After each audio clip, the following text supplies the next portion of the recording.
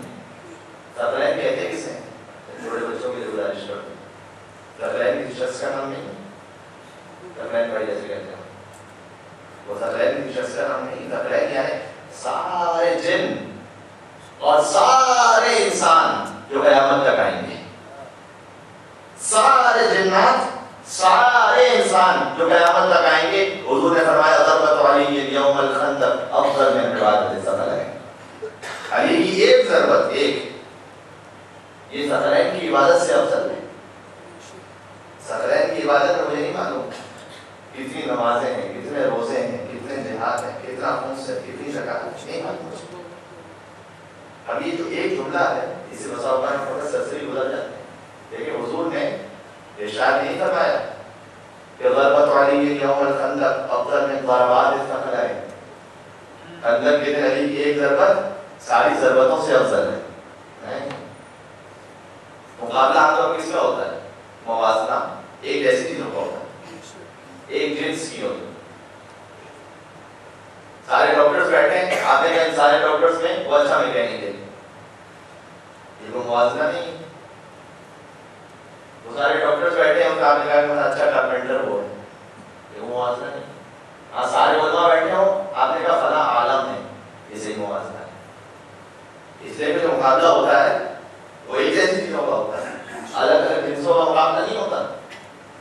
اور ہمارے یہاں تو حضور یہ نہیں فرما رہے کہ علی خندق کے دن ایک ضربت ساری ثقلین کی ضربتوں سے افضل ہے.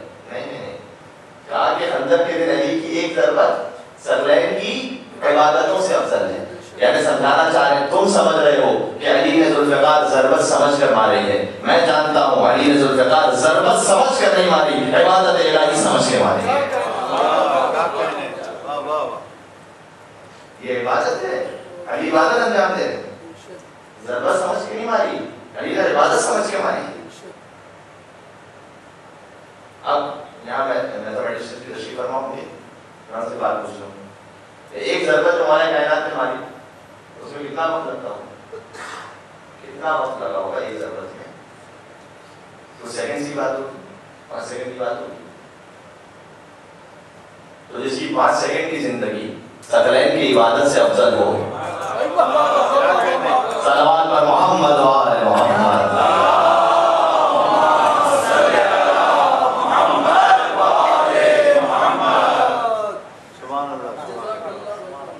جس کی چند لمحوں کی زندگی ثقلین کی عبادت سے افضل ہو، اس کی 63 برس کی زندگی کا عالم کیا ہوگا؟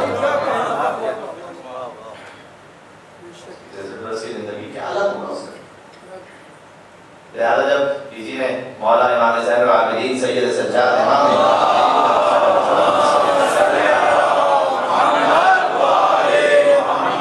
سوال کیا کہ مولا آپ سید الساجدین ہیں، زین العابدین ہیں، آپ کتنی عبادت کریں گے مولا؟ تو مولا نے کہا کہ ذرا وہ صحیفہ کا لانا کہ جس میں رجت امیر المومنین کی عبادت کا ذکر ہے، اس کا تذکرہ ہے. جو وہ صحیفہ لایا گیا، مولا نے کہا دیکھو میری عزت کیسی عبادت کرتے تھے. میری عزت کی عبادت کا عالم کیا تھا؟ شاید وجہ یہی تھی کہ سید سجاد چوتھے امام ہماری جان ان پر قربان علیہ افضل الصلاۃ والسلام. لیکن مولا کی عبادت معروف ہے ان کے سجدوں کی وجہ سے، مولا کی عبادت معروف ہے ان کی نمازوں کی وجہ سے، لیکن ان کے جن وہ ہیں جن کی ایک ضربت ثقلین کی عبادت سے افضل ہے. اس کی ایک ضربت کا عالم یہ ہو، اس کی ساری ضربتوں کا عالم کیا ہوگا؟ اس کے سارے سجدوں کا عالم کیا ہوگا؟ اس کی ساری نمازوں کا عالم کیا ہوگا؟ تاریخ میں کہ جب شہزادی جوانین کے پاس آ کر کہا کرتے تھے، کہتے تھے علی گزر گئے، انتقال ہو گیا انہیں، تو سوال کیا کرتی تھی کیا تم نے علی کو مصلی پر تو نہیں دیکھا؟ کہا کہ ہاں ہم نے مصلی پر دیکھا ہے، ایسے ہیں جیسے بس روح نکل گئی. تو شہزادی جواب دیتی تھی کہ تم نے تو آج علی کو دیکھا ہے، میں تو روز علی کی ایسی حالت دیکھتی ہوں، میں تو روز علی کو دیکھتی ہوں. جب حاکم شام کے سامنے زرار پہنچا علی کا چاہنے والا حاکم شام نے سوال کر دیا، پوچھ لیا کہ ذرا علی کے بارے میں بتاؤ۔ اچھا یہ وہ لوگ تھے کہ جنہیں بہت سمجھ تھی، بہت معرفت تھی مولا کائنات کی، یہ سب سمجھ رکھتے تھے۔ ہے نا تاریخ میں جب حاکم شام کے پاس ایک شخص آیا گفٹ لے کر، تو اس نے کہا، یزید بیٹھا ہوا تھا ساتھ میں اور عمرو بن عاص کے ساتھ بیٹھا ہوا تھا، یہ دونوں بیٹھے ہوئے تھے اور کوئی گفٹ دے کر چلا گیا حاکم شام۔ حاکم شام نے کہا کہ یہ گفٹ اسے ملے گا جو علی کی فضیلت میں سب سے اچھا شعر کہہ دے۔ اب دشمنان علی کے درمیان علی کی فضیلت کا مشاعرہ ہو رہا ہے۔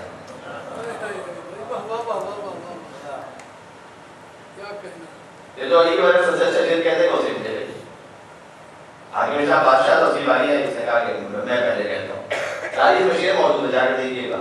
کہتا ہے خیر الورا من بعد احمد حیدر، کیا کہنا، بہت خوب، الناس عضو والوصی سماع۔ کہتا ہے انسانوں میں احمد کے بعد جو سب سے بہتر ہے وہ حیدر ہے۔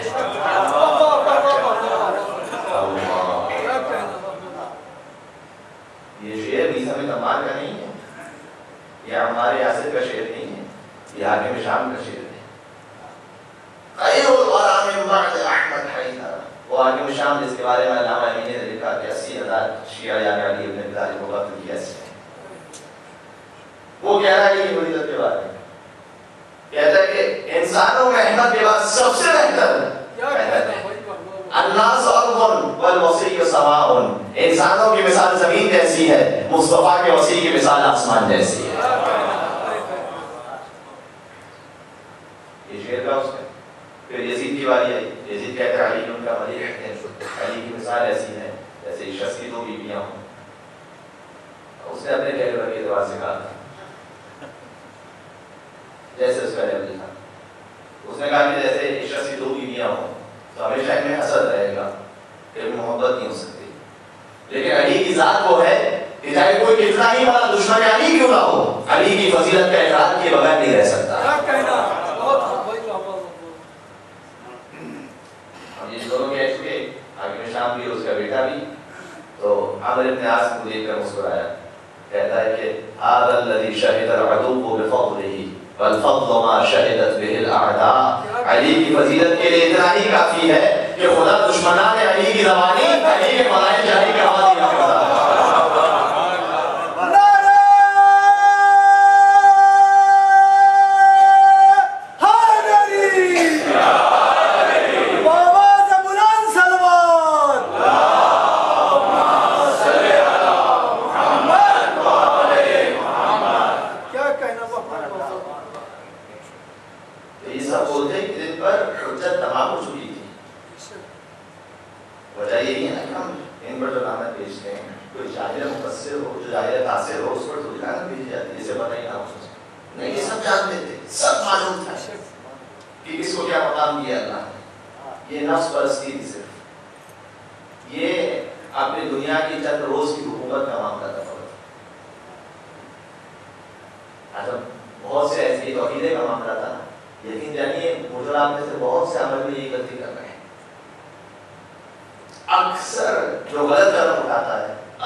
کسی کو گاڑا لگے تو گاڑا لگے، کسی کو میٹھا لگے تو میٹھا لگے، تو کڑوا لگے تو کڑوا لگے. 90% آپ دیکھیے گا لوگ جانتے ہیں کہ جو ہو رہا ہے غلط ہو رہا ہے، لیکن راضی ہوتے ہیں. کبھی خاندان کی وجہ سے، کبھی اپنے نفس کی وجہ سے، کبھی ذاتی مفاد کی وجہ سے. یہ سب ہو رہا ہے. انشاءاللہ اس سے محفوظ رہنے کی ہم سب کو توفیق عطا فرمائے. ایک درود پہ محمد وعلی محمد.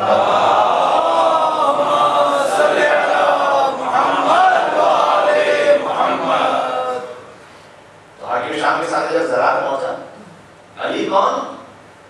جس چیز کو دیکھیں اس سے پہلے خدا کو دیکھیں، اس کے ساتھ خدا کو دیکھیں، اس میں خدا کو دیکھیں، اس کے بعد خدا کو دیکھیں. خلافت امیر المومنین تک پہنچی ہے تو کیا کہا تھا علی نے؟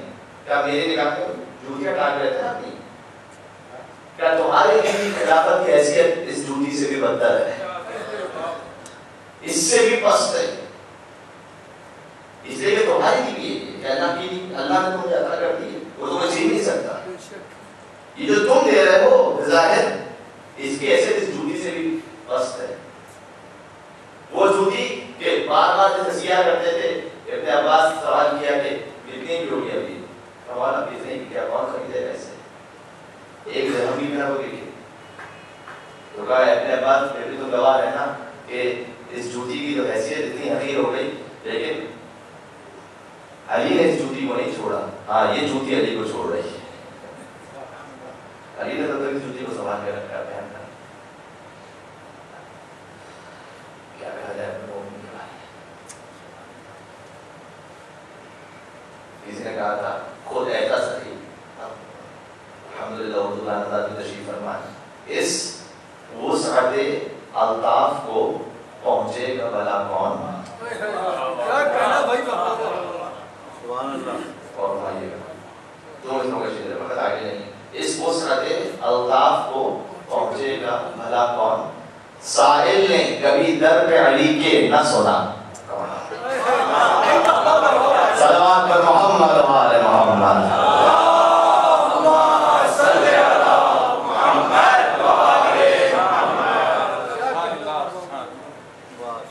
سائل نے کبھی در پہ علی کے نہ سنا.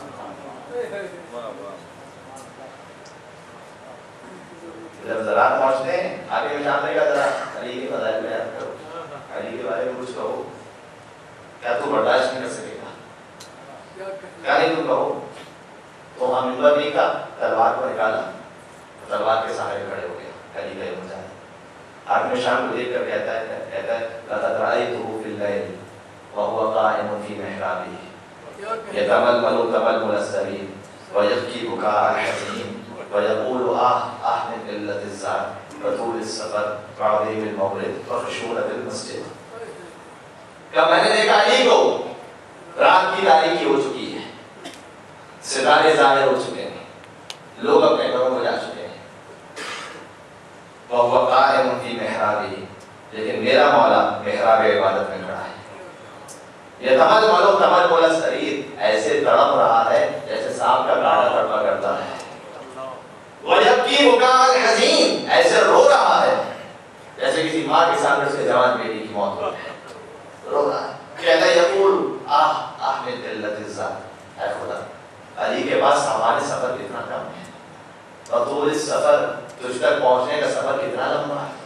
وعظیم المورد، تجھ تک پہنچنا قیامت کا منظر کوئی آسان منظر نہیں ہے، عظیم حاضری ہے تیرے سامنے. وخشونۃ المسجد، تجھ تک جو پہنچنا ہے وہ سکون سواری میں نہیں پہنچنا، تجھ تک پہنچنا ہے قبر کے اندھیرے کے ساتھ، تاریخ قبر کے ساتھ. کہ میں نے دیکھا علی کے حال نہیں تھا. قربان سمیر المومنین کے وہ علی کے جب میدان جنگ میں آ جائے، دیکھیں مسجد کا اور میدان جنگ کا تقاضا الگ ہوتا ہے. میدان جنگ میں انسان آتا ہے سینہ تان کر آتا ہے، شجاعت کے ساتھ آتا ہے، اور جب مسجد میں جاتا ہے تو سر جھکا کے جاتا ہے، تواضع کی ساری کے ساتھ جاتا ہے. وہ علی کے اگر مسجد میں آ جائے تو علی کا کانپتا ہوا جسم نظر آئے، میدان جنگ میں آ جائے تو خیبر کا اکھڑا ہوا در علی کے ہاتھ میں نظر آئے. صفی الدین حلی کہتے ہیں، عرب کے بہت بڑے شاعر ہیں، ابن خلدون ان کے بارے میں کہتے ہیں اگر کسی کو عربی شاعری کرنی ہے تو صفی الدین اہلی کے اشعار سے یاد ہونے چاہیے. جیسے ہمارے اردو میں غالب کے بارے میں کہا جاتا ہے, اقبال کے بارے میں کہا جاتا ہے, ویسا صفی الدین اہلی کے بارے میں بہت ماہر شاعر نے عرب تھے.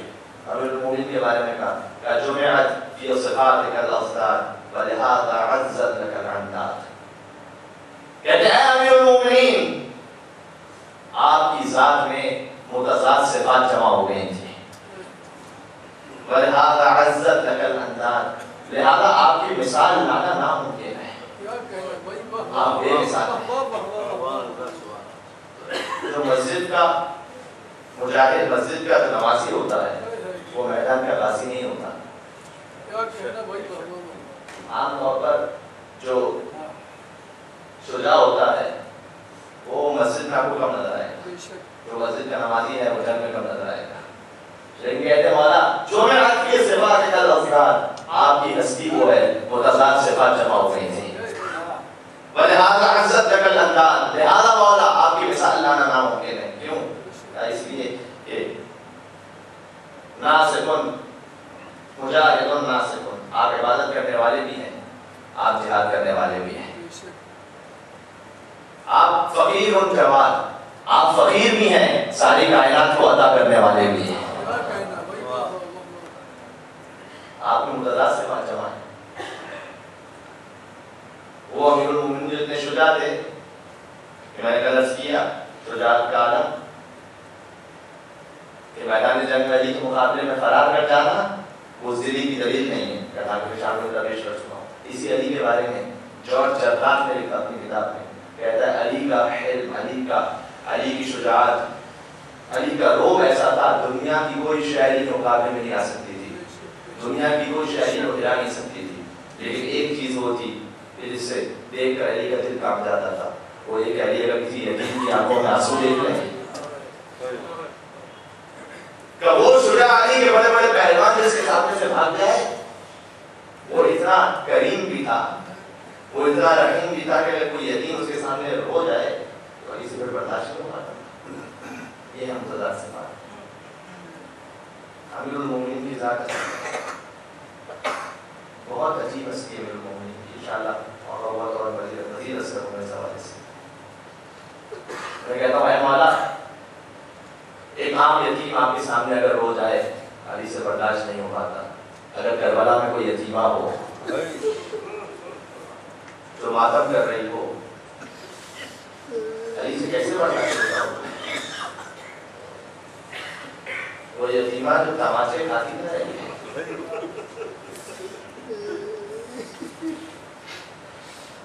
یہ یتیمہ وہ ہے کہ جب اس کا بابا جا رہا تھا زلجنا پر سوال سے مولا ایڑ لگانا چاہتے ہیں لیکن زلجنا آگے نہیں بڑھتا.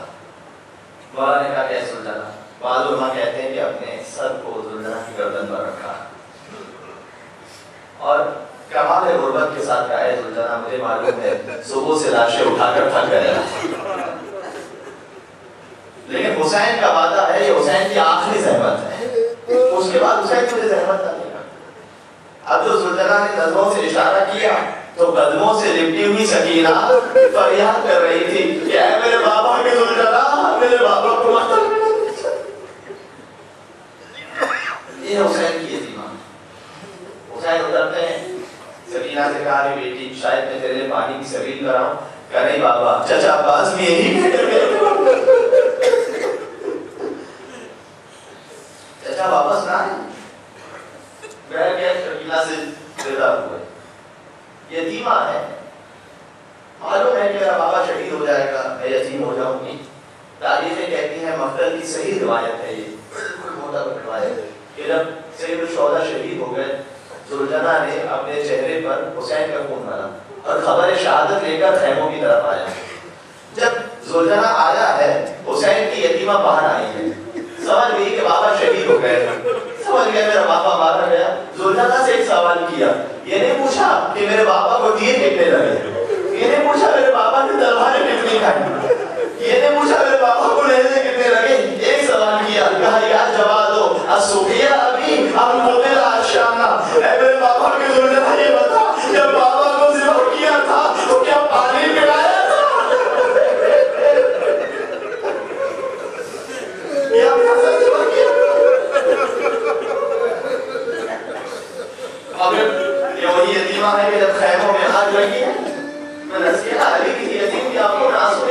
سکتا تھا. جس کے دامن میں بھی آگ لگ گئی, بچی کا کرتا جل رہا تھا, بچی خیموں سے باہر آئی, حبیب ابن مسلم عیسائی ہے, اسے نہیں معلوم یہ بچی کون ہے, آگے بڑھتا ہے, چاہتا ہے کہ آگ بجھا دے, بچی پیچھے ہٹ گئی, کہتی ہے میں آل محمد کی بچی ہوں, کوئی نام ہے میرے جسم کو ہاتھ نہیں لگا سکتا. اس نے کہا بیوی میں دامن پکڑ کے آگ بجھاؤں گا. اس نے دامن پکڑ کے آگ بجھائی. بچی نے کہا تو مجھے رہنے معلوم ہوتا ہے, اس نے کہا اب تک تو جو بھی آیا تھا بچے مارنے والا آیا, کپڑے لگانے والا آیا, کیا ایک مہربانی مجھ پہ کر سکتا ہے؟ اس نے کہا بیوی بولو کیا یہاں سے نجف کا پتہ بتا سکتا ہے؟ اس نے کہا بیوی نجف جا کر کیا کروں گی؟ کہا تمہیں نہیں معلوم نجف میں میرا دادا کائنات کا مشکل کشا علی کا مرتضیٰ رہتا ہے, نجف جا کے فریاد کروں گی دادا ہر ایک کی مشکل کشائی کراتے ہو. آج نے حسین کی یتیمہ تمہارے سے کھانے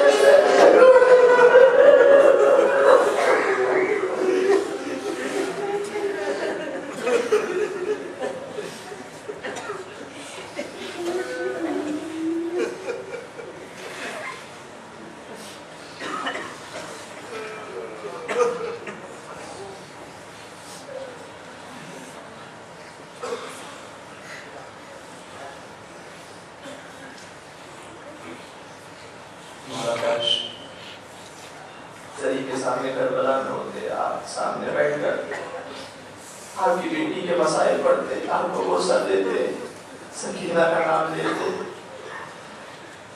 دلوں کو لے کر چلے کربلا مولا کی خدمت. السلام علیکہ